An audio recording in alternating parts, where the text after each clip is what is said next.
Thank you for tuning back into the Modern Day Overthinker podcast, or if you're new, welcome.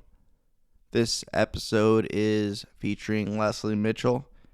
She's a stand-up comedian, improv comedian in the Quad Cities. We met about a year ago. She's a great influence here for all of us degenerate comedians, and she wanted to share with us that she's not perfect like we make her out to be here in the comedy community, because that's what happens sometimes. People have a perception and they don't really have other things to go off of. So Leslie was able to share her experiences with anxiety in her past and how she's worked on it. She brought a couple books with her. She came prepared. We also talked about stand-up comedy, of course, as well as relationships and how she views relationships with the opposite sex, or if you have relations with the same sex, but romantic relationships is what I'm getting at. So, without further ado, here is the episode with Leslie Mitchell. Today on the podcast, I have Leslie Mitchell, who's a fellow comedian in the Quad Cities, and we've known each other for, I would say, about a year. Yeah. I think you were on the first mic I was on. Oh, yeah?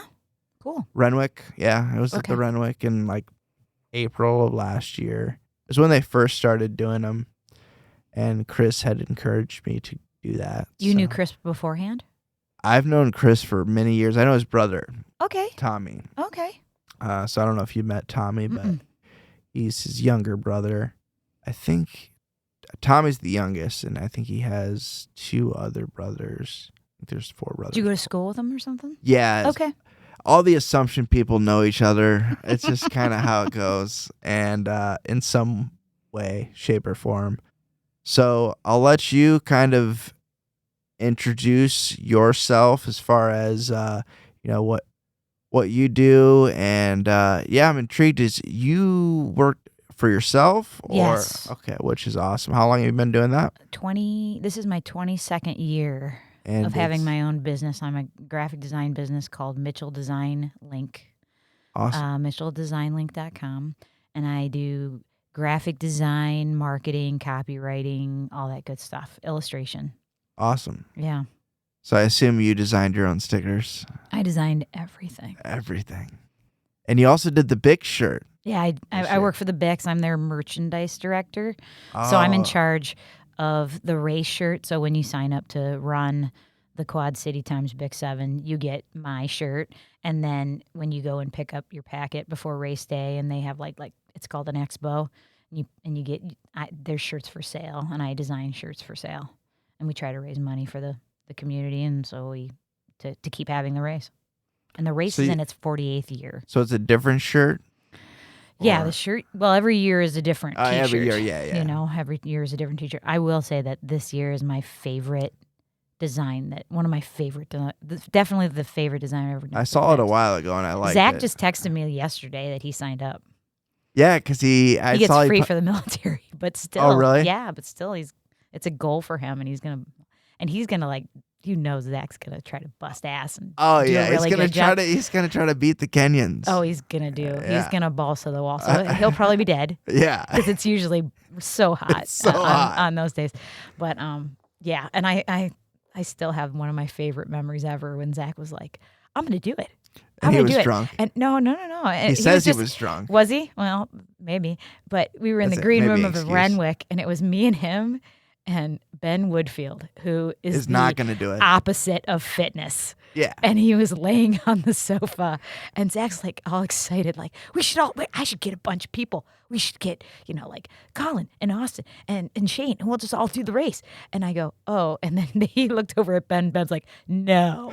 Absolutely not. No. Ben knows himself. Yeah, he does. Well, A little kind bit. of. He's Yeah, on his way. he's At least young, he knows but himself from a fitness He perspective. knows that. He's like, there's no way that's happening. And I always try to say, well, if you want to try it or just be a part of the community and do it, there's a 2-miler, right? So like my brother would do the 2-mile and then he'll just go to the I would beer probably festival. do that. I can handle that. But. Yeah. But Ben goes, I'm not even doing 2 miles. I'm like, you could walk it. And he's like, no, I don't walk. Like he sounded like an 80-year-old man. Like, no, is like, but he's 23. Yeah. Fat bastard.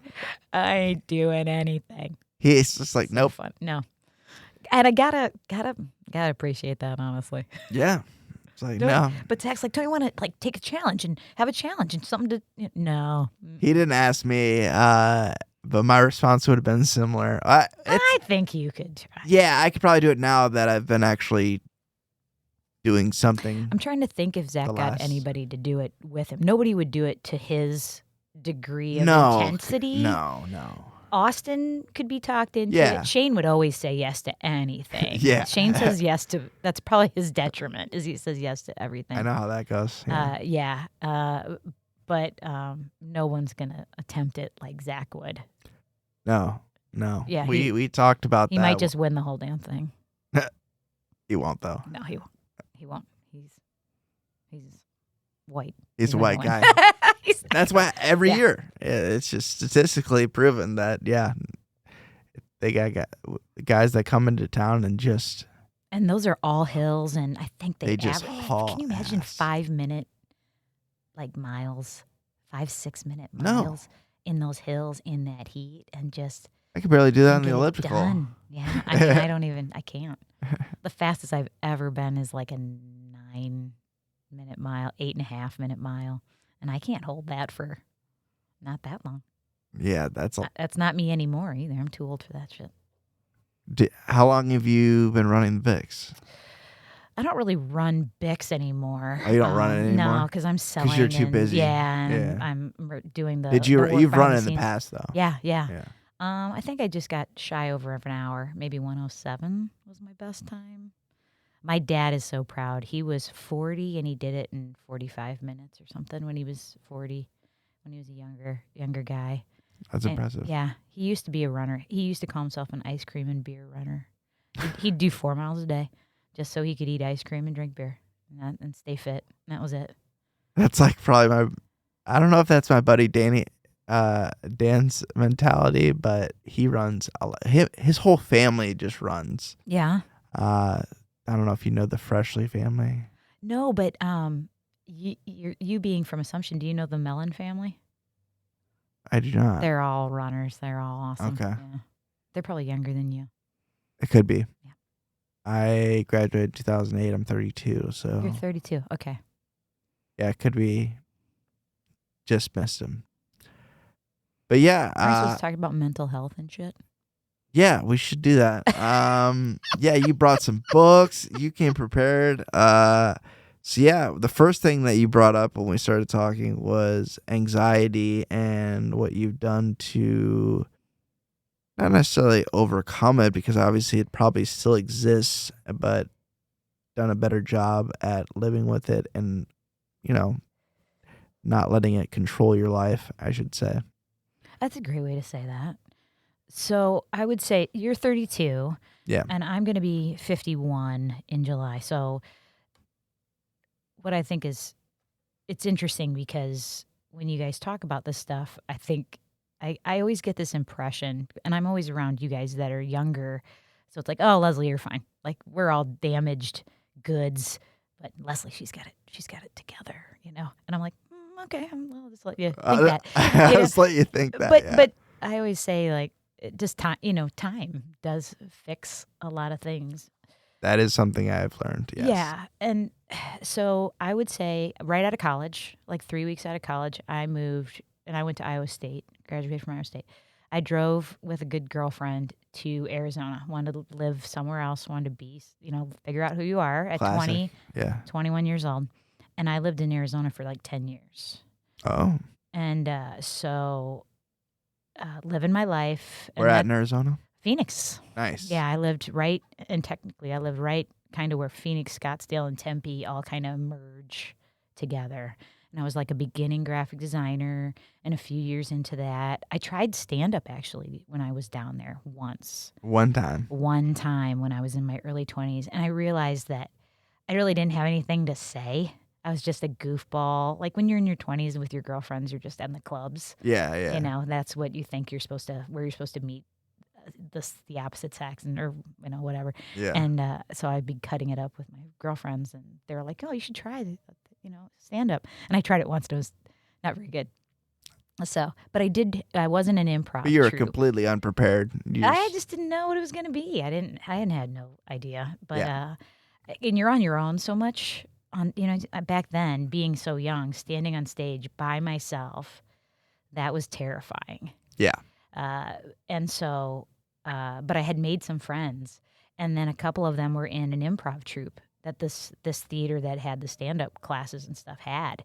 And I ended up joining the improv troupe, not knowing what it was. And it was short form, kind of like Whose Line Is It Anyway? Yeah. Silly, very family oriented. And I really got into that. And that's what I met my kind of tribe in your 20s.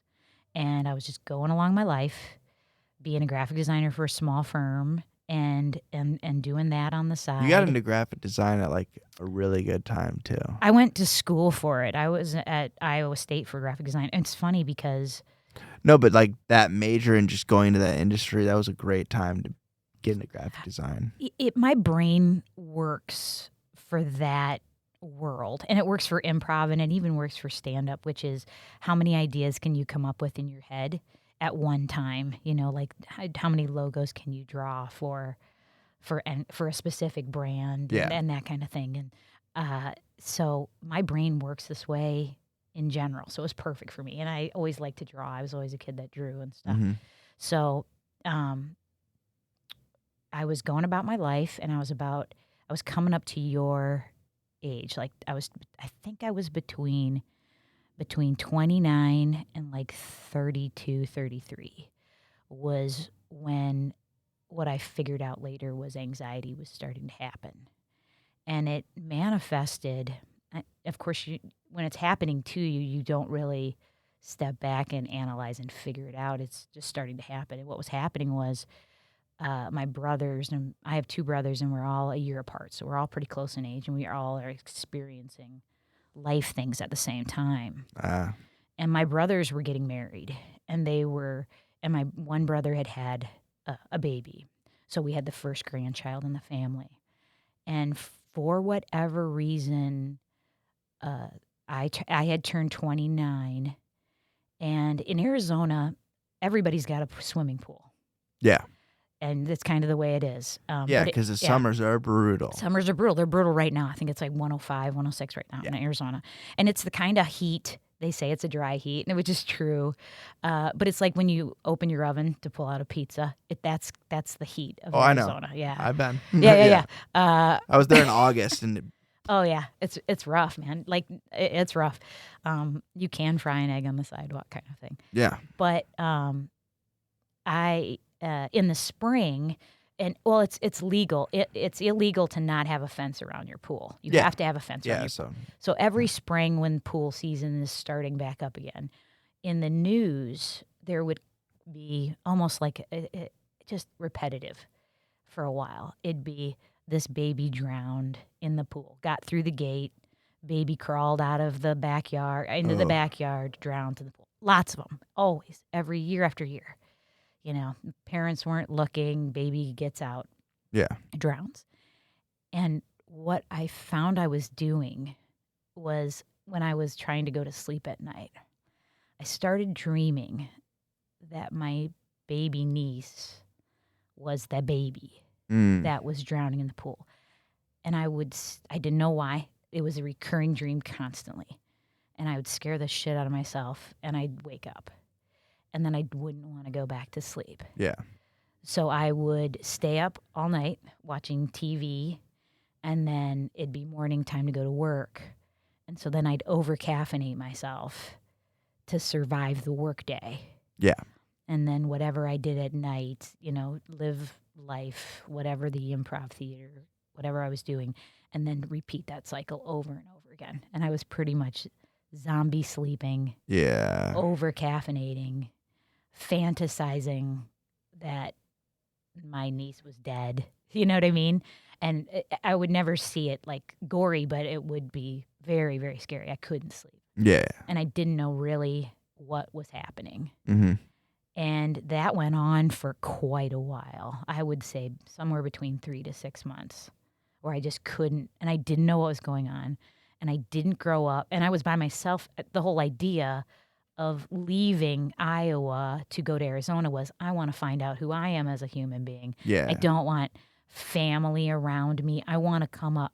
I was very bold about it. I was like, I'm going to find my own family, or I'm going to make my own family. You know, I'm going to do this on my own. I'm going to be a successful person on my own, all of this.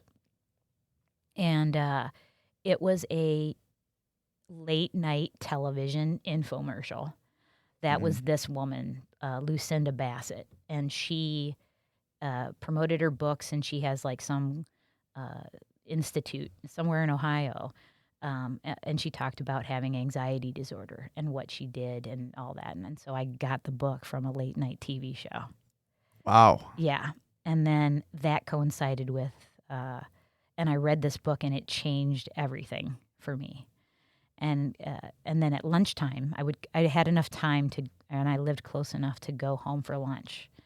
And for whatever reason, my little single life, my little lean cuisine and Diet Coke, that hour also had the Dr. Phil show.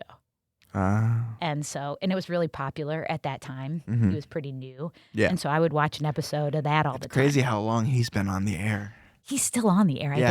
I didn't even occur to me that he's still on the air. Yep. But there were always that random episode that would fit what I was kind of figuring out.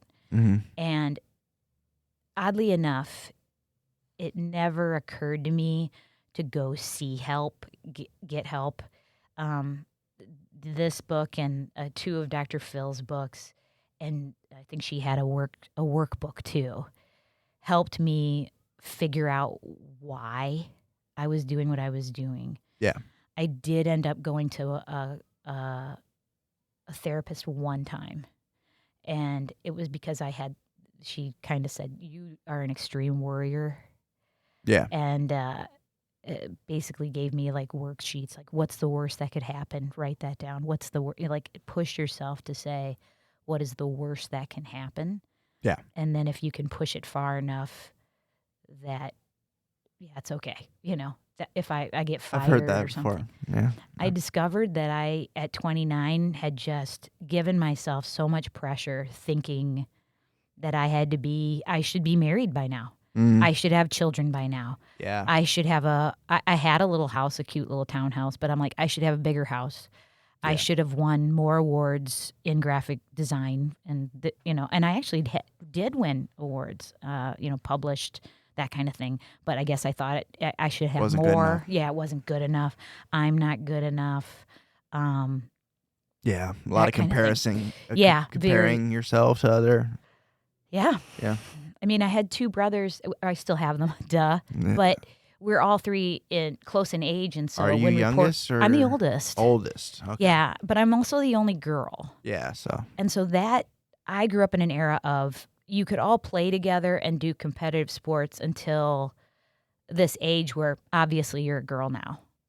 You know, Yeah. we're all kids together until it's obvious that you're a girl, and now you have to watch from the stands. Yeah. Because there's only so many carpools and the boys. There's 2 boys and 1 girl. So now you get to watch the hockey games. And I mean, they don't do that to girls now, but Yeah. I did get a bit of that. And so I had a bit of a rebel to me of, fuck you. Yeah. But I also had that this must be how it is because nobody's saying it's not, Yeah. you know.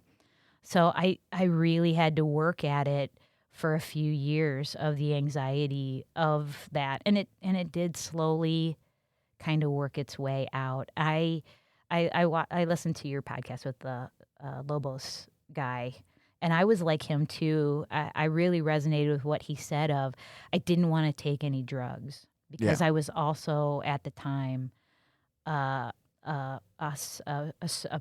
player in an improv show every Friday, Saturday night. and I got to be on stage, and I was afraid. And being a graphic designer, having to come up with ideas You're and afraid it create. would mess up with Oh your yeah, I was creative afraid I'd be process? yeah, big time, Yeah. big time. So I really Yeah. had to work at. And I still sometimes have to work at. Am I successful enough, or what is success to me? Yeah. You have to have your own And I version think of I do success. now. Yeah. I think I do. But every once in a great while, I'll be like, oh, I should have did this, or I should have went Yeah. there, and that kind of thing. But yeah, I really had to battle that, and that was a scary, scary thing for That's me. that's almost like I mean, OCD is an anxiety disorder. You were literally obsessed with that scenario. Yeah, kinda. Yeah. I mean, I guess you didn't really have a compulsion involved with it. I guess, well, not sleeping was your compulsion, Well, I or you won. avoided it. That's how Yeah, you avoided it. that And was one thing I did do is kind of ease back on the caffeine. oh yeah, You that know, that just spikes it. big time. But I didn't live near my niece and my niece Yeah. and nephews and stuff. I wondered, like, would I have been afraid to pick them up? Hmm. You know, I don't Yeah. know. I don't know. I didn't have to answer that question. Yeah. Luckily, Yeah. Like, oh, I what if I hurt them? You know, what is it me? yeah. You know, but and all of that was legitimately to avoid the question of, is it okay that I'm not married at 29? Is it, Yeah. is it okay that this is what my career is? Had you been in any serious relationships? No, I don't think so. Not at that time. I don't. It's funny, like what you consider serious. Yeah. Yeah. That's Yeah. a good point. I think I had a first love at like 19, and that's who I would say was my first Yeah. like love. Um, and the rest were no big deal. And part of that, I think I really didn't date. I had a couple boyfriends, like, but not anything serious. And I think that's because I ultimately knew I wanted to come back to the Midwest. You knew you weren't going to stay there I knew permanently. I wasn't going to stay there. I was looking for a Midwest guy. Not in the Midwest. Yeah, well, I mean, They're out there. they're out there. Yeah. Yeah, there's obviously enough, snowbirdie types, or I was out there, so they Yeah. have to be Yeah. out there. But I also think if I didn't have it's very much a stereotypical man phrase to say men have to be ready in their careers before they'll settle down. Hmm. And I feel like I was that. Because looking back, there was like one guy that if I would have been okay with where I was career-wise in my life, yeah, he would have been the dude. Yeah. Sure. And that brings up a question. Like, everybody thinks, like, not everybody, but like the cliches, like, oh, there's only one person Oh, for yeah, no. everyone, and I don't think that's true. I don't think that's true at all. There's so many people, like, it's just, and then, like, I forgot who had a joke about it. Like, you think that that one person just happens to live 10 miles from you, just conveniently. So I moved to Chicago after 10 years in Arizona. I moved to Chicago. Got Because a little closer. Yeah, got a little closer. Wanted to know the kids. My brother now had 3, and my other brother had 1. And so I wanted to know them a little bit, but I loved living in a bigger city. Yeah. And I realized that I was pretty darn good at this improv thing, and I really enjoyed it. What if I go to Chicago where everybody, that's where it's Yeah. at, right? Yeah. And so, Second City, like, all that stuff. literally Tina Fey left and I just showed up. And so, like, she's the senior, I'm the freshman kind of a thing. And I was like, okay, let's see if I really have what it takes. And I had been working for myself for a couple years because I wanted to see how that worked. Mm-hmm. And I was able to take a couple clients with me and get a good start there. So I could still work out of my little apartment. And I did perform at Improv Olympic.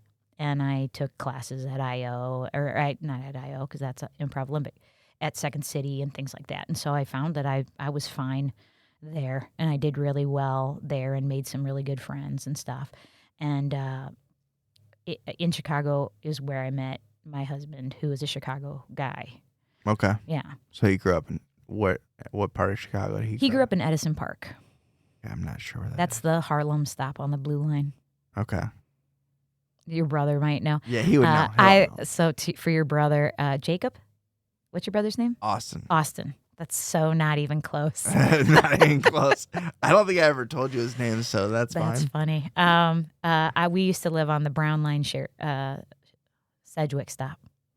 When I lived there, I lived on Irving and Ashland. Okay. Yeah. Yeah. For 6 months. Oh, for 6 months. Irving and Ashland. Okay. Yeah, it's a different area now. I mean, it's different now than I think they knocked down where I live, and they developed that area from the time I was there, which would have been in 2012, 2013. Okay.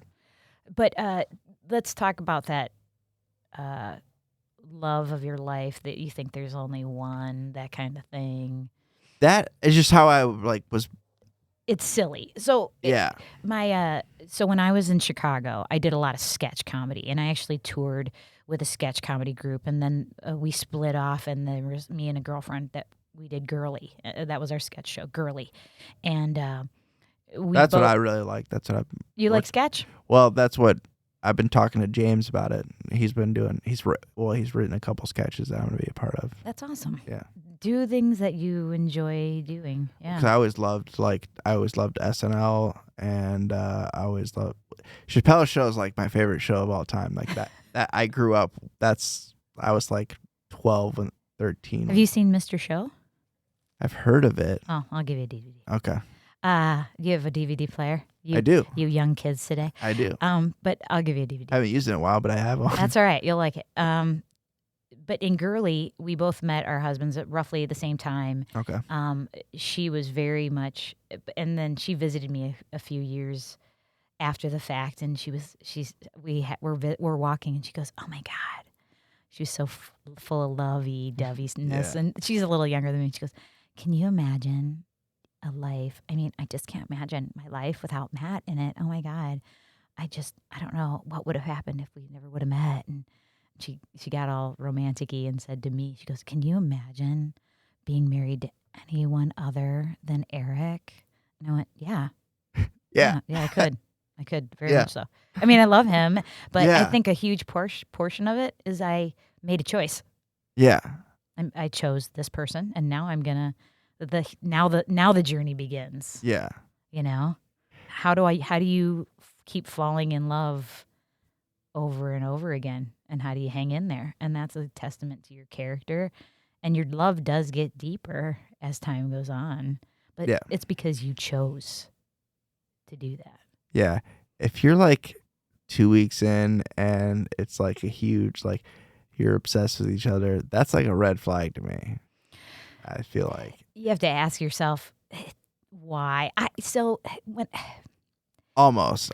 It depends. Or if it's just one person that's like that and the other person's not.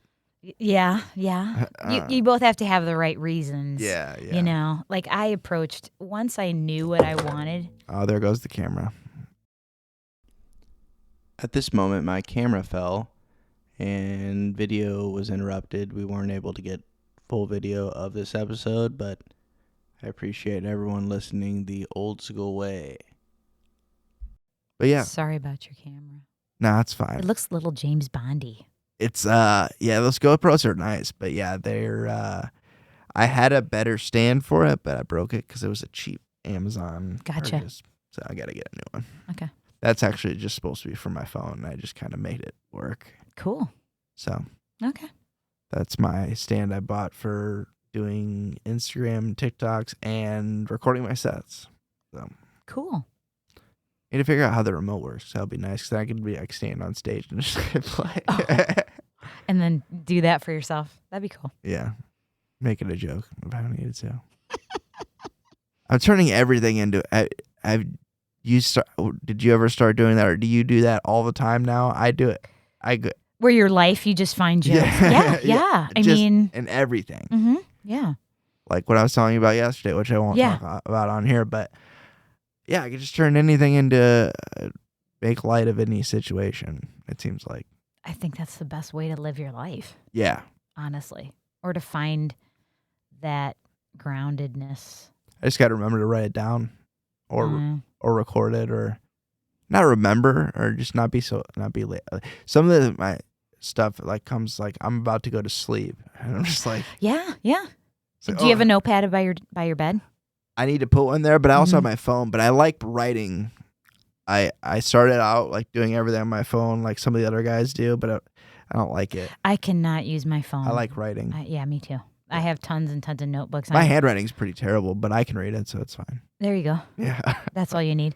I have notes and notes. I'm coming up. I have a show on Friday night, and I'm doing 20 minutes, and so I'm just going through all my stuff and seeing what I want to. What time is that show? Is it at 8? I don't know. I hope it's at 8 because I get off Are you work at talking? 7. This is Anderson Coffee, right? Yeah, I Yeah. get to go to Anderson Coffee House. I've heard it's awesome. I've heard good things too, so I'm excited for it. Yeah. I want to try to make it.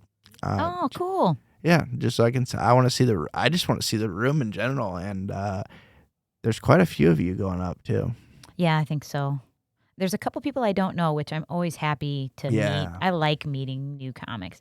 I like having conversations with people I've never met before, and that kind of excites me. So. Yeah, I got to do a last minute guest spot in Dubuque on Saturday. Okay, 5 minutes.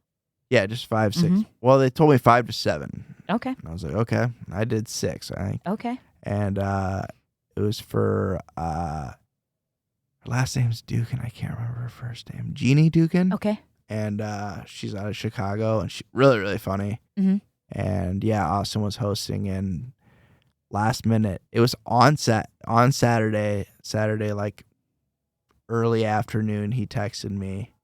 I was like, "Hey, would you be interested in doing a guest spot in Dubuque tonight?" I'm like, "Very short notice, but you're lucky that I didn't have anything really going on." So yes, and he was driving, even better. I was like, I got to do this. Like, yeah, take that opportunity. Stupid not to. We're kind of lucky to have so many opportunities down there if we can get them. Yeah, exactly. You know, that's a great. Any practice is good practice. And I got to meet her, and I met her opener DJ. I can't remember his last name. Mm-hmm. Who was the feature? The feature was Jeannie Dugan. No. Here's how a comedy show goes. I'm not good at that still because I'm only a year in. So okay. Your guests. Sometimes there's a guest spot, which is 5 minutes. That was me on average. Yeah. Then there is the feature, who's usually anywhere from 10 to 15, and then there's an opener and a headliner. The feature was Dan McCullough. All right, nice. If we're going in that order. Yeah, and you're gonna want to.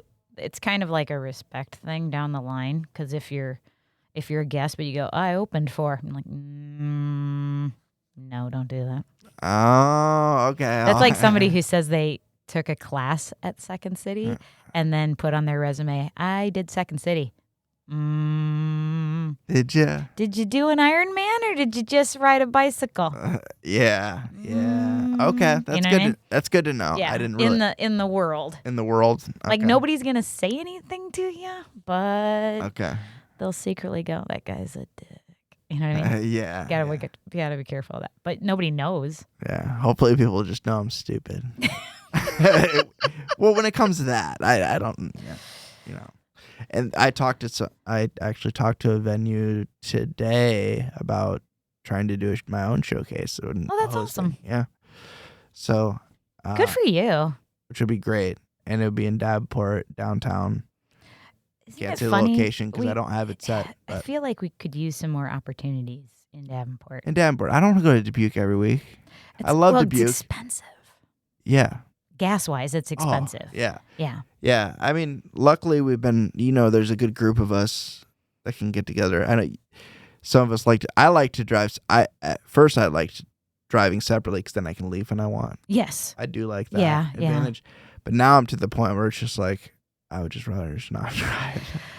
I feel you on that. I so feel you on that. I'm not the greatest night driver, and I'm a morning person, so I like to go to bed at a decent time. I'm not a morning person, but I want to become one. It just needs to happen at this point in my life. What time do you get up in the morning?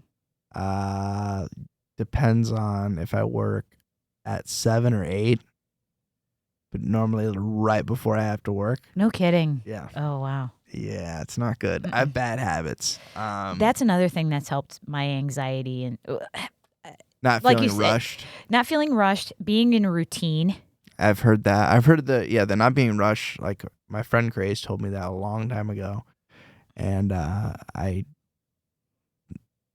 listened, but I didn't actually. Here. I didn't. Well, I didn't implement it. That's the Okay. problem. I know. Maybe you're just not ready to implement it. So when I am now. I yeah. think. Okay. Especially after what I just told you. Well, the best advice I ever got, and I implemented it eventually, was, everybody Do you get bitches up? about Do love you get and up at stuff. 5 a.m.? You know, not at 5 a.m. We get up at 6. Oh, 6. We Okay. get up at 6. Let the dog out. I make coffee. Okay. I put on my running type gear, workout gear, and then I go down to the basement and I work on. We have an elliptical, and Okay. I do 45 minutes, and I'm Love the usually elliptical. listening to a podcast or a comedy something. Yeah. And then I go up and I feed my dog, and then kiss my husband goodbye, and then I read 10 pages of a book every day, and then I walk the dog, and then I might do something else. Like, I'm a 50-year-old woman, so my mom's advice was clean something every day.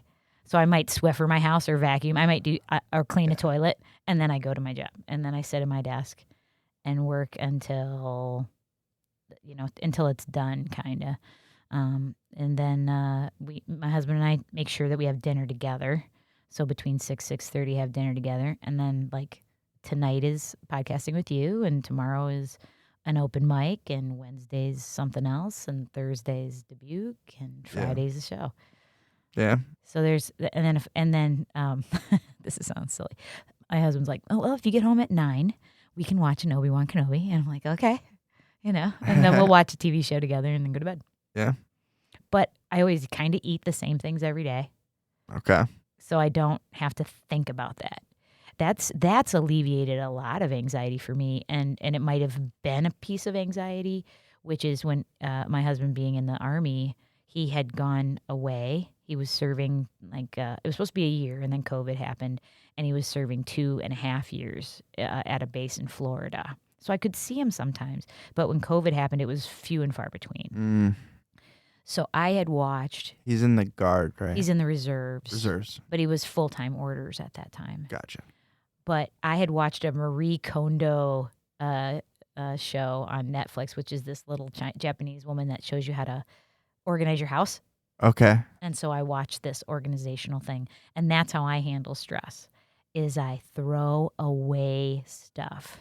I need to do that at my house. I got rid of everything, but I did it really in a cool way. I had a big sale, and first I got a Facebook group together and said, who'd be interested in this virtual sale? I'm going to take pictures of everything, and then it's going to be like an auction, sold, and then for one weekend, you can either come get it or I will drive it to your front door, and you can Venmo or PayPal.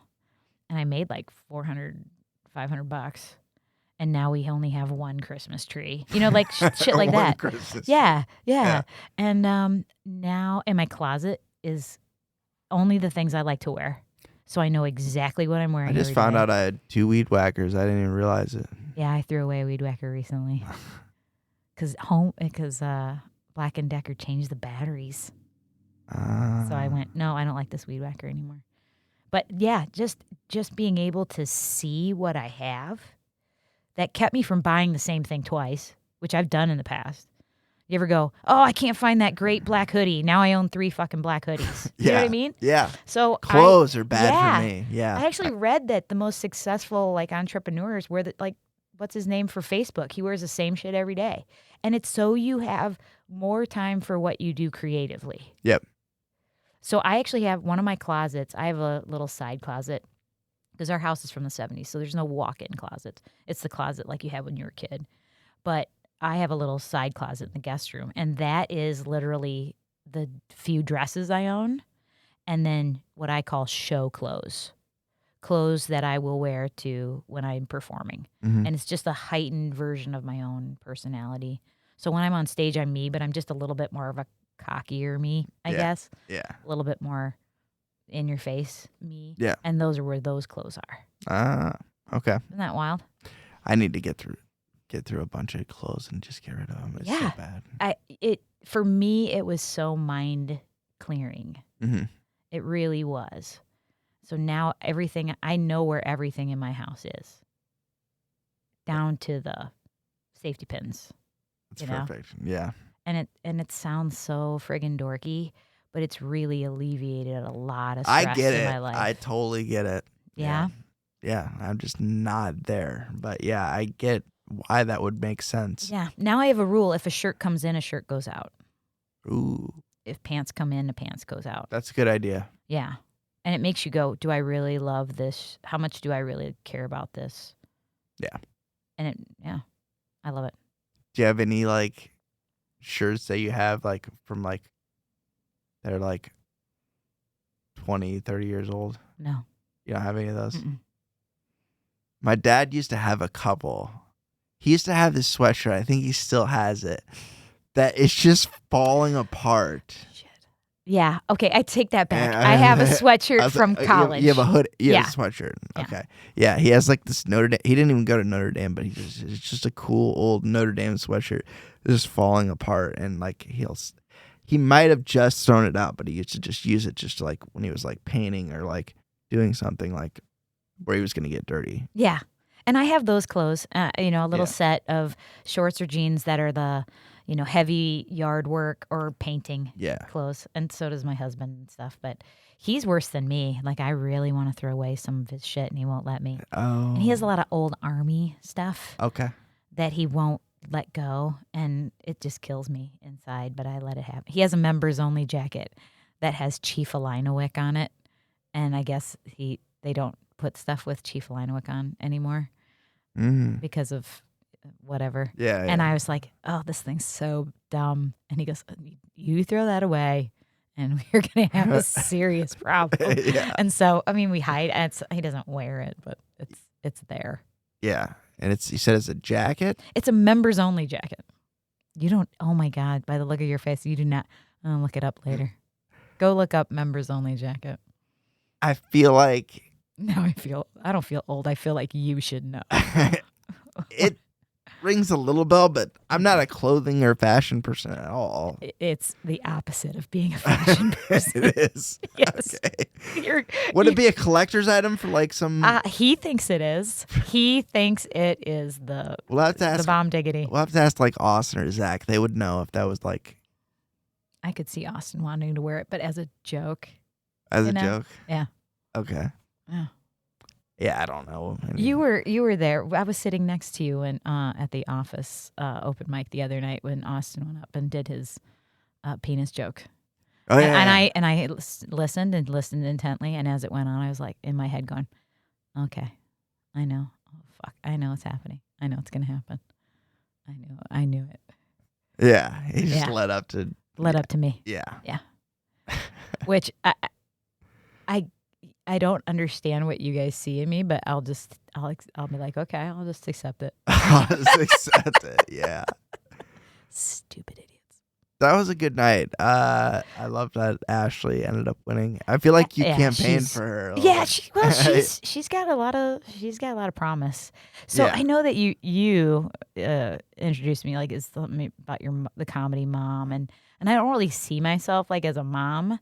But then when I do behaviors, I do go, okay, is this person all right? That kind of thing. Yeah.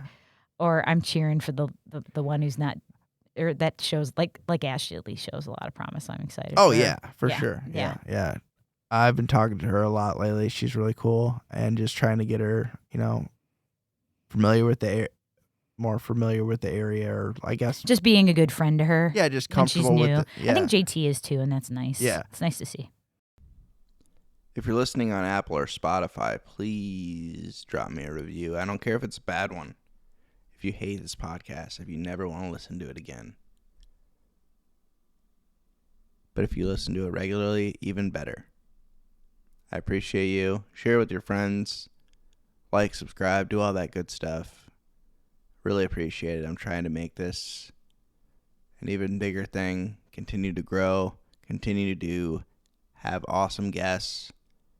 And yeah, I appreciate all of you for listening. Thank you. I don't drink very much at all either. And it's not Is it a health thing, or is it just I do have, and that is something that I use as a success thing too. Is I fitness and health and that kind of thing. Yeah. I can only push it so far, whereas it can't be the number one thing in my life because of all the other things that I want to make number one, and that's where the craziness comes. But it kind of taste. I'm just not in the mood, Yeah. or or I don't sleep great later that night. But I do. I mean, I like bourbon. I Mm. like more whiskey oriented. I was telling Stevie Mo and I were talking because he likes to talk about meat a lot. He loves smoking his He, meat. he loves smoking meat and he's pretty good at it. And Yeah. so we've been talking recently, and I actually had Zach and Shane over. They came and saw my house. They know where I live. Whoa. I'm growing. You broke I broke your my code. rule. So they know where I live, and they saw a small cigar humidor, and that we have a good Sweet. array of I like bourbon. a good cigar every once in a while. I do too. Yeah. So I think maybe deep down I am a man. I like cigars and whiskey, but I also have dresses. I like pretty things. I told my husband, because he's gonna be gone for the Army during my birthday, and I said, new family rule: if you're not in the same town as me on my birthday, a dozen roses better show up at the door. And they don't have to be all red, because that's kind of whorish, I think. That kind of, like, when you get yeah, it's kind of like, it just screams. It either screams, I'm sorry, or Yeah, it's like a or thanks for the good fuck, pity. Or you're kind of hoary. I like brightly colored flowers, like basically the Costco ones. I like the Costco little bouquets. I just love Costco, but you love Costco. I love Costco. Yeah. I have friends now, the Fairlife protein drinks. I want chocolate, and they never seem to have it when I go. And so I've got people on my keep an eye out for them for me.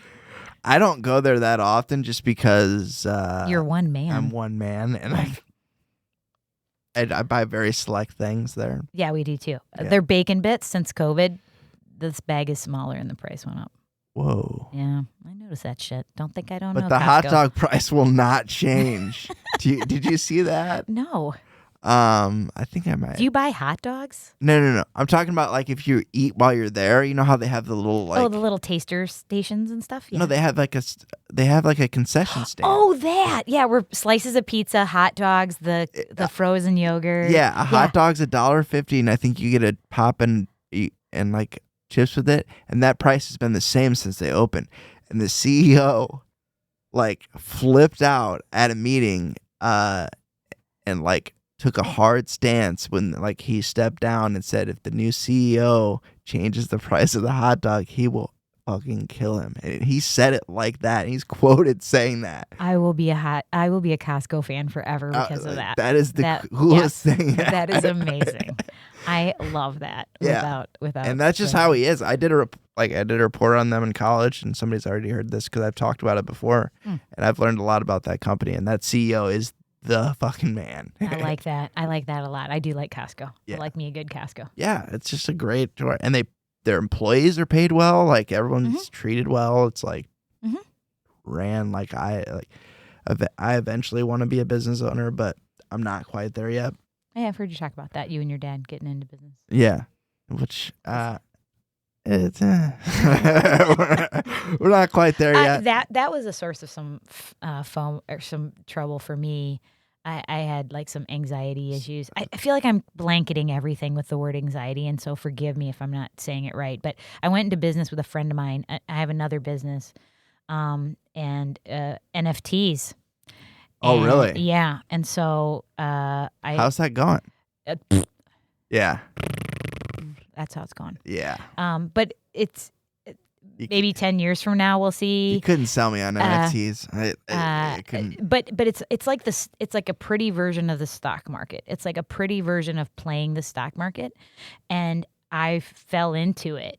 And there was probably a few months in a row where I was buying and selling and buying and selling and buying and selling and watching and waiting and seeing plummeted and getting in time. And you didn't get in crypto, did you? It was really. Oh yeah, I have some cryptocurrency.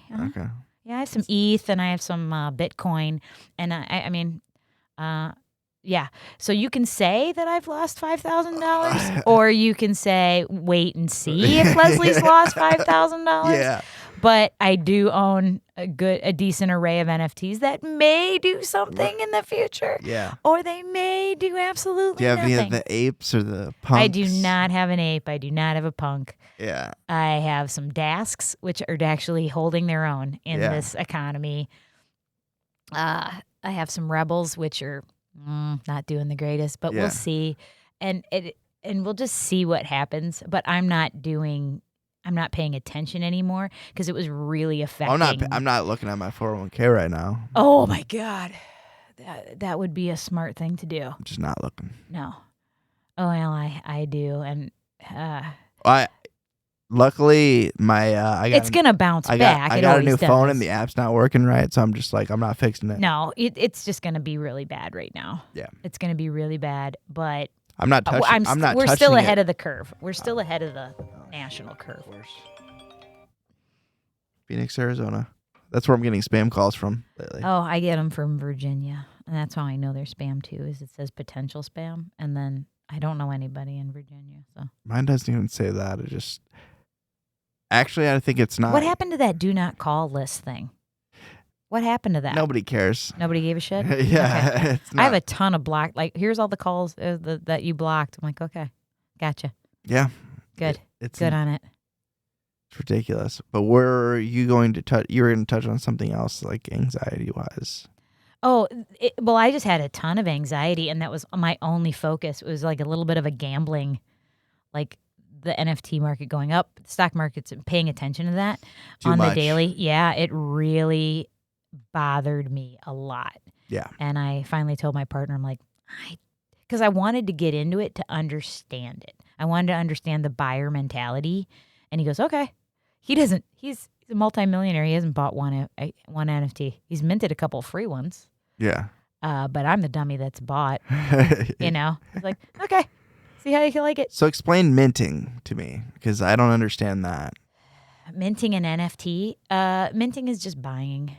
But they call it minting, I think, because it's in the blockchain. And so when it's in the blockchain, every single little thing that you mint is now imprinted with a code that is unlike any other code out there. So it's a single solitary item.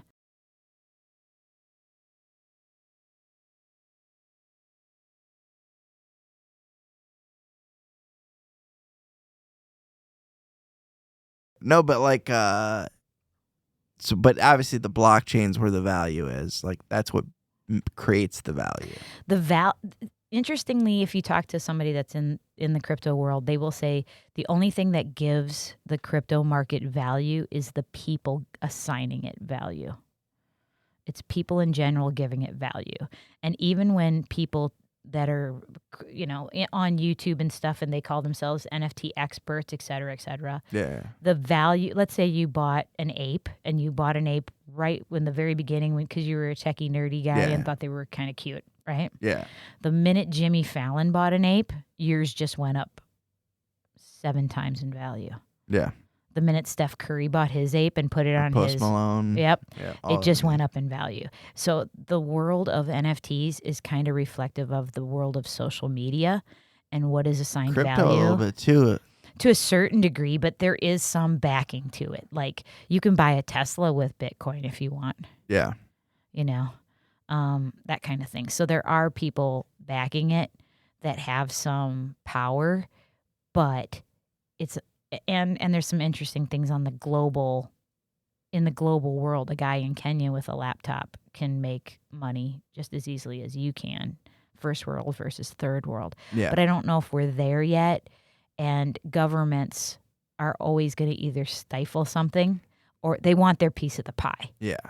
Lately, I've been watching a lot of Sopranos. They want their piece of the pie. Yeah. Or it's not going to go anywhere. They either want to extinguish it, or if they can get rich off it too, then they might make it have value.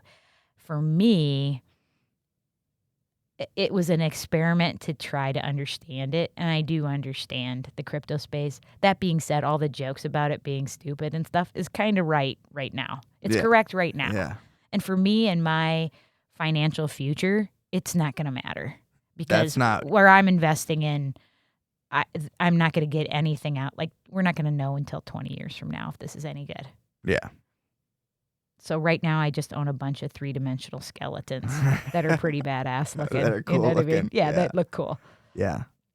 Yeah, I saw some really, really cool ones. And I was There's some very cool ones. And the ones that and then you're part of a community. So like you can go on Discord and I can go on Discord and I have a completely different persona than I have in comedy or my human life on Twitter and in this Discord. I have a whole nother name, a whole nother thing. And I don't get to go on very much, but I did go on a little bit today and had fun just riffing with these people that we don't know. Yeah. In fact, one of them almost came to my show. I featured at the Comedy Barn in Chicago one weekend. And you don't know where anybody's from. And this one guy's like, oh, yeah, I live in Chicago. I should have came. I'm like, oh, shit. That would have been kind of cool. Yeah. Is your name really Monkey, back fur 44? Okay, let's go have a drink. Yeah. That's on your Social Security card? Yeah. But it was just an experiment, but it really kind of messed with my head a bit. And yeah, because you were... And if I get too much into the social media wormhole, what I value, and that's another book that really is saving my butt right now, is The Subtle Art of Not Giving a Fuck by Mark Manson. Yeah. Because it's really reminding me. It's everything I already knew, but it's really reminding me, what do I really care about? Yeah. Yeah. I've heard nothing but good things about that book. It's great. I think it's a good one to like keep reviewing every so often as a reminder, like, you don't care about this or you do care about. Yeah. Yeah. Like, these things are not important, or these things are, make a choice. What about this one, though? The Courage to Be Disliked by 2 Japanese gentlemen. When did you find that one? That was given to me by my PIMS Labs partner, Andy. And he said, because I actually went to, this winter, January 3, I did the 75 hard challenge because I think I felt like mentally I needed. My buddy just did that. Yeah, did he? Yeah, he completed it. He completed it. So did I. I completed it. And and you're supposed to read 10 pages of a book every day. Oh, I didn't know that was part of it. Yeah, I'm sure he did it, but I don't know. The rules I know are he did the fitness stuff. And it's not necessarily fitness, but you had to do 2 workouts a day, 45 minutes each. Okay. One has to be outside.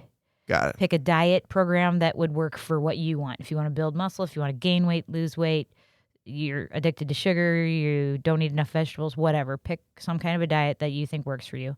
Drink a gallon of water a day. Okay. No cheating meals, no alcohol. Ooh. Read 10 pages of a book every day. I think that's all of them. I think he still could smoke. Can he still smoke weed? Because I think he does. The guy does, but I think the Andy Frisella, I think he does. But because my friend could probably do the alcohol thing, but I don't know if he could give up weed for 75 days. I don't know. I don't know what that is. That's not something that is an issue for me. So I know. I gotta ask him that. Yeah. But I was never a big reader. I wasn't as a little kid, but not as an adult. And so reading 10 pages a day. And it's supposed to be nonfiction books. It's supposed to be books that you think can help you in life or get inspired by business books or self-help or something. Not a novel. No, not a like a mystery novel or a romance novel or anything like that. So I went to the top people that I respect and I said, "What are your favorite books?" Yeah. And The Courage to Be Disliked was one of Andy's, and he goes, and he literally just goes, "Thank you for asking. I'm going to send it to you right now." And like a day later, I got an Amazon box, and this book was fabulous. The Courage to Be Disliked. I think that's something that would probably be up my alley because, I have a people-pleasing problem. I do too, to a certain extent. Not as much as I used to, but like I would come home after doing comedy or something, and I could lay in bed. The best comedy for me, the best show for me, is when I felt like I did good. I didn't suck. If it's really a good show, then I'll lay in bed thinking about it. If it's really a bad show, I'll lay in bed thinking about it. So I need just a happy mediocre. That was me Saturday. I was just like, yeah, that was good. Yeah, that was good. And now I can go to bed and go to sleep and I'm fine. Yep. But I would a lot of times like the next morning say to Eric, did I say anything stupid? Did I do anything stupid? Did I go over any boundaries, because sometimes when I get riffing, Yeah. I don't. I'm just going. Yeah, I know. You know. And so the Courage to Be Disliked helped a ton in that. I'd loan it to you, but I highlighted it. No, So no, it's that's me. fine. So I recommend you get that book so that you highlight what works Yeah. for you, you know? But and since 75 Hard, it ended in the spring. It ended like it's St. Patrick's Day.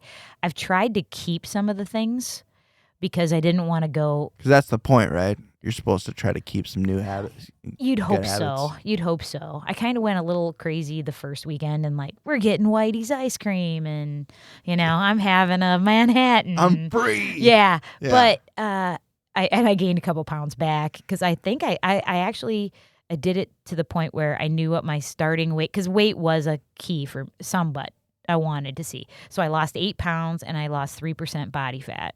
Nice. And I wanted to see, and then I read like 6 or 7 books. And I love the book reading, so I do that every morning. Yeah. Loved it, loved it, loved it. I still try to do 2 workouts a day, but in the summer, it's really hard. It's really hard because I'll either do like 2 hours of working out and one shot, and then I don't have time to go do another one, or we go out of town or I'm at a show. Yeah. And every once in a while, I as much as I don't drink much anymore, I probably have a couple drinks a month, but I still want to drink when I want to drink. Yeah. And that's fine. And so that didn't work for me. And I am a sweets person, so I have to kind of keep an eye on that. Mama likes her ice cream. Oh, I love ice cream. Oh, man. Yeah, that's dangerous for me. Yeah, but I do want to stay fit and stuff, so I kind of try to keep, and drinking that much water, a gallon of water a day, that was actually quite a bit of That's water. a lot. That's a lot of peeing. That is, well, luckily I work from home. Yeah. So for 22 years, I've never had to poop in like a public restroom. That is beautiful. I know. Isn't it? It's kind of nice. That's such a luxury. I feel very fancy. I've been working from home for the last couple of years, and it is great. Yeah. Some people can't do it. Some people are not motivated that way. And my first year, I did kind of develop a little agoraphobia where I had a hard time getting out after that, being home so much. But I forced myself. I would actually go walk the mall in the afternoons. Mall walking. Yeah, just to have Nice. somebody interaction, like, can I help you, ma'am, or something? Yeah. And have a little of that. Try to get sold by somebody, like for some perfume or something. Yeah. And so I don't take any specific drugs for anxiety, and it doesn't really happen to me a ton. Sometimes I feel uncomfortable in places I don't know anybody. Yeah. And I'd maybe rather not be in there. But those don't, the little panic attacks, like when you want to leave, Yeah. a place, those used to happen, but they don't really happen too much anymore. And it's great. One of the best things about being older is going, I don't like this. I'm not going to do this. Yeah.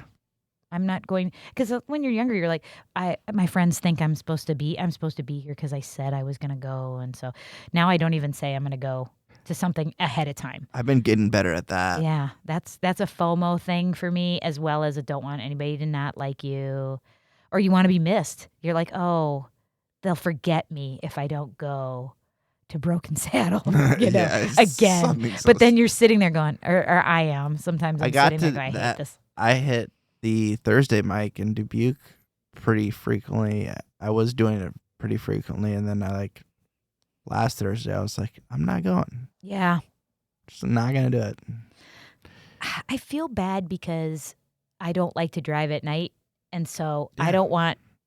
I love, and I do love the car rides, but I don't want to make Shane drive me, or feel reliant on somebody. And then I also don't want anybody to feel I'll be a last minuter. So if I really want to go, I'll go on by myself if I really want to go. And I've done that. Yeah. Many times. But I don't want anybody to feel pressure of, oh, let's get Leslie in there, or you know what I mean? I don't want them to feel like they have to take me. Yeah. I'm not their stepkid or something. You know what I mean? Yeah. But yeah, you really got to make yourself. I got to make myself sometimes because it is easy to just stay home. Yeah, for sure. Yeah. I've gotten better at it. I actually miss not staying home. Sometimes I'm out so much. Yeah, and me too. And that will be sometimes. I actually really enjoyed the Village Theater Sunday night mics, Yeah, but they're super chill. that seems to be when my husband and I can finally like watch a TV show or a movie at night. That's one of those where it's just so casual. Like, I really enjoyed that, and that's when people are actually listening and you can try new stuff and not feel the pressure of somebody wanting to, what could in Dubuque, it's like better do your best stuff so that just in case they offer you 5 minutes somewhere and you get that chance. And it's not even somebody in the audience is going to, offer you another chance. It's kind of like meeting new comics and getting to know other people. It's actually pretty. Then you can just walk over to Seven Hills and maybe, what's his name's doing, having his little comics on there. Goldberg, Justin. Yeah, I'm going to be on the one July 9th. Okay. Yeah, it'll be interesting. That room is weird, but it'll be fine. It's a chance to hang out with some friends. It's a Saturday night, so there'll be people there at least. I just got to get them to pay attention, because they're all sitting in different ways and stuff, and like.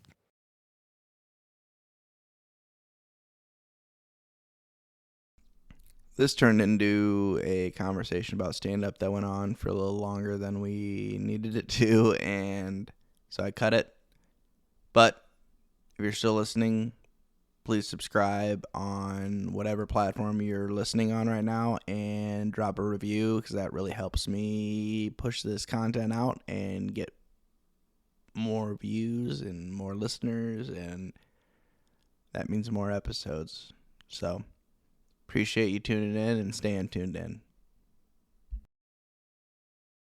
I like how different everybody is.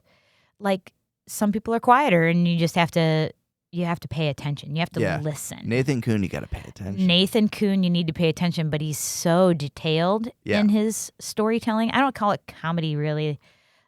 For me, I consider myself a storyteller. Yeah. J.D. Spetz, same thing, storytelling. Oh, man. You gotta tune in. Yeah. But if you do, you get a benefit from it. But that doesn't mean the atmosphere will fit them. Yeah. Same thing, atmosphere fitting them. Shane's comedy has to fit the atmosphere, or he's either going to sail high or bomb hard. You know what I mean? Yeah. And everybody in between is so different. Yeah. It's kind of cool. Yeah. It's like a Whitman's chocolate box of comedy. It is. It's so, we could go off on the comedy, whatever. We're already going over time, I think. Well, see ya. We should probably bye. We're just Is that how you do it? Hydraulis. Okay, bye. Yeah. He was one of the first people I met in comedy, and he kind of scared me. But, getting to know him, he's a good guy. I like him. Hydraulis is great. Yeah, I like him. But anything you want to say before we wrap up? Any words of wisdom? I forgot to get to that portion. What? The words of wisdom where you talk about. Cut out the middle part then. Yeah, that's true. I could cut out the middle part. Do you have any questions for this old lady the on the mountaintop? The relationships thing, where you talk about in stand-up? Yeah, where I talk about some of you young guys. Or young women. Or young women. Well, do the women really bitch about love and you've talked about. Yeah. They do. About not finding the right guy and or their I think our world you guys are definitely or they're setting the bar younger. Very high. Yeah, I don't and a lot of expectations. I could just do it to you right now because you're here and you're younger and you're young and single and you're dating. So and you might have to help me understand your generation. I know for me, life was always like, the movies and romance movies. And I will say as a young 20-something woman, I assumed that I would just be going about my life and just like a movie, I'd go into this travel bookstore and see this really cute guy as I was picking out a book and it would instantaneously lead to love and he would save me and our life would be perfect. I really did think that. And I really did. I found myself saying the words, he's going to save me. When in That's truth, scary. I needed Yeah. that. I needed to save myself. Yeah. So, and I have said to friends that were complaining about love, and it worked, and it was for me, is eventually you'll be so sick of bitching about it that the pain of being single will outweigh the fear of trying not to be single. Mm. So you will be more sick of being alone than you will be afraid to try. Yeah. That's my thing. I got there. I'm getting to that point right now where it's just like. But I think you have to fall in love with the next person you meet. So I had to solve my shit. Yeah. And I did with the books and the anxiety and stuff. And so once I solved that shit, and then once I actually just with clarity said, what do I want? Yeah. I did want a partner. I did want a partner in life. Mm-hmm. I didn't say the words marriage, but I said I wanted to be in a relationship longer. I think at that time longer than I think it was 9 months. That was the longest I was in a relationship. And every time we'd get in a fight, I'd get in a fight with somebody I was dating. It was over. Yeah. So I didn't know how to fight in a relationship. Yeah. I didn't know how. Yeah. And so I said, that's what I want to learn. I want to learn how to fight in a relationship and it not be over. Yeah. And I wanted to see if I wasn't even focused on another person. I was like, do I have what it takes to give back in a relationship? And so then that's what I wanted to learn in the next time I was dating. I was ready to date. And then I knew I needed like 4 main things. I wanted to be obviously attraction, sexually, physically. And then so that. And then I had to enjoy their company, find them fun to be with. Yeah. I needed them to have the same moral baseline as me. Yeah. Same morals. Didn't have to be exactly the same religion. Same morals. That's tougher now, by the way. It shouldn't be. but if you don't bend in that. Yeah. And the 4th one for me I'm bendable, but only to a certain extent. Good. You should be. Yeah. The 4th one for me was they couldn't be idiots with money. Oh. That was my biggest thing. That was the thing for me because my parents were like, we work hard so that we can have a safe house. And at least one of our cars is a really good car that you take for, long state trips, Yeah. So you had to not be an idiot to that degree. Like I never dated anybody that had super credit card debt or anything. In fact, when I met my husband was the 4th guy I went on a date with after I made that declaration to myself. He was the 4th guy. And my dating had rules. You either went out for coffee or beer. Mm-hmm. And if the conversation was going well enough, 4 hours was the limit. If the conversation was going well enough that somebody introduced the idea of getting food, then I'd say yes or no. And I left it at all I needed to know was that if I wanted a second date. Yeah. That was it. I didn't have to see my children in their eyes. Yeah. You know what I mean? Yeah. Do I want a second date? And then by like second date, if you don't think that there's any possibility that there's anything there, then go, thank you for your time. You're a lovely human being. And I care about you just enough to know that I'm not your person. Yeah. And move on. Yeah. Like, don't think you have to, like I used to date, I went on like 5 dates with somebody that I thought maybe if I date them long enough, I'll like them. What the fuck was I thinking? I had that That's almost ridiculous. happen to me recently, actually. Where I had to kindly tell somebody that I'm not for you. Yeah. And you're doing them a favor because the person you're supposed to be she with, appreciated that. Yeah. The future mother of your children is probably with some dipshit right now. Oh, I guarantee it. You know what I mean? Yeah. Then that's one of my jokes is like when I see you gotta go through a couple. Yeah, you've got to. If you're 24, and you're sitting next to who you think is the love of your life in this audience, you have at least 2 more idiots before you get to them. Yeah. It ain't that person. It's really not. You're making terrible choices in life because you don't know enough yet. Yeah. But once I made those clear decisions, my husband came into my life, and it's not like it gets easier at that point. Like once we got married, the first few years were a bitch, and I would have if getting out would have been easy, I probably would have, but I wouldn't have known. I still was pretty stupid about love and relationships.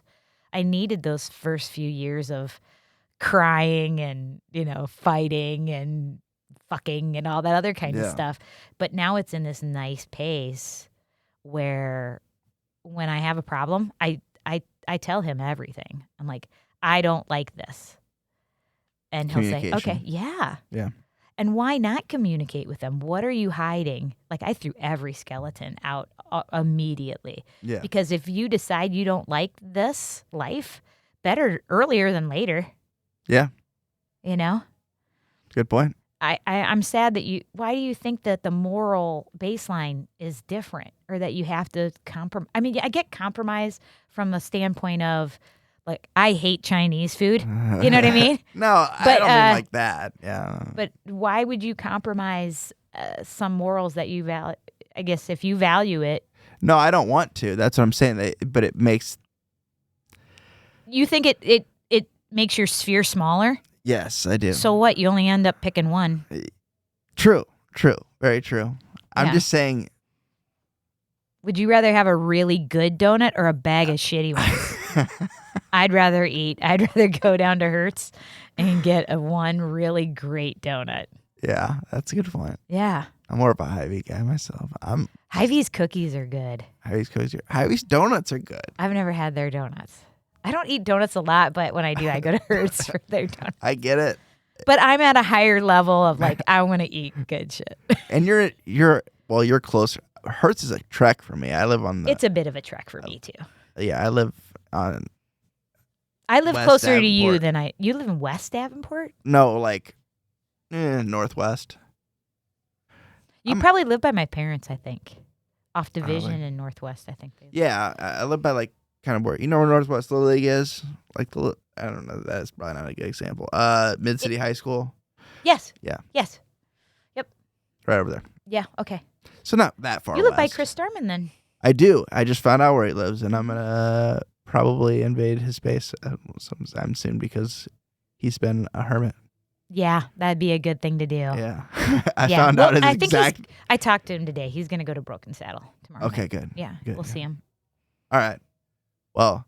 But I get why you would want to invade his I was space. considering that. I was like, am I going to have to show up at this guy's house? I will. Yeah. Especially if you live 2 blocks away from me. I mean. He's a good dude, too. He's not going to be like, leave. He might not open the door. I don't know. Open the He door. would. He's a good guy. That's another thing is I've been kind of contemplating is how much do I invest emotionally in this new group of wonderful people that I know. Yeah, because it's tricky. Because some you don't know if they're going to stay. Or I have a sense of who's going to stay and who's not. I do. I think most of the people now are the stayers. There might be a couple that won't, and a few have already kind of left. Yeah. But that's the tricky thing that I'm figuring out how to handle right now is that, and then as I gain popularity, how to handle people that are just very happy to be almost aggressively friendly. I don't know quite how to handle that yet. Like they're doing it to be like get a favor later or something? No. They're fans and they're okay. very friendly, but okay. they're very, very friendly. Yeah. And I don't know quite how to handle that. Right now I just joke it off and walk away. But I'm in this space too. I don't want to be afraid of my space. Yeah. I've talked to and met some pretty important people in my life, and and ever since I realized that everyone has their thing and no one is better than I am. Yeah. It doesn't matter. Everybody's. I don't really. I know there'd be certain people that I would meet and I would probably be like not know how to talk to, like celebrities or something. But I'm to the point like everyone's just a person, like, you know. Yeah, but sometimes you'll have people that give you a little too much friendliness.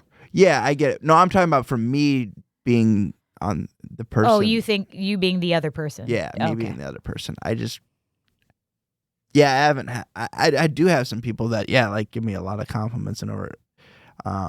Compliments is one thing. Yeah, compliments is one thing. But I've only been doing comedy for a year, so I'll take any compliments. Right? You're like, oh, red rose me. Yeah. Red rose me because I am a comedy whore. Yeah, I will. Yeah. I'm sorry this podcast went long. You can cut anywhere you want. Chop it up. Yeah, I mainly want to. Is that guy still here with his baby? I think so. Yeah, he's got to be. Oh, he has to be because he locks up? Yeah. Oh, so we should That was leave. the main thing I wanted to do. Is stay later. He showed up late, but I don't want to be a dick. Oh. He was probably working on something anyway, but yeah, we should probably wrap up. But yeah, we probably could have had a Joe Rogan sized podcast if we wanted to. Did I give you enough mental health issue? Oh yeah, for sure. And then bringing up the books too, which is good because, especially those two, because not a lot of people probably know. A lot of people have heard of the Mark Manson book. That's obviously because it's newer. Yeah, and I'm only halfway through. Yeah. I mean, it's not a big book, but You're only doing like 10, 20 minutes a day? 10 pages a day. 10 pages. Okay. 10 pages a day. If I can get more in, I will. Yeah. But like I like to be busy a lot, and so I probably choose. My life is like Thanksgiving dinner. You get to the table hungry, and you're like, I will take it all. Yeah. And then like 5 bites in, you're like, oh fuck, I put too much on my plate. Yep. So I try to be as organized as possible, if I can, with my life. Yeah, it's tough.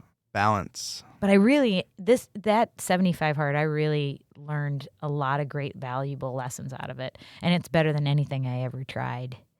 It was more of it really was a mental, like, do I have what it takes to stay on task when life throws curveballs at me? And I did it in the winter, so like literally the day I started, it was -4 degrees outside, and it said I had to go outside for 45 minutes. I bundled the hell up. I was like Randy from A Christmas Story. Yeah. And just went walking. Just went walking every day in People driving by like, and who is this nut? you just turn into this grouchy old man, like, shovel your driveway, shovel your sidewalks. Checking everybody's sidewalks. Yeah, but it made me a good reader, and I like that. So what is different is like the next book is like John Cleese's biography.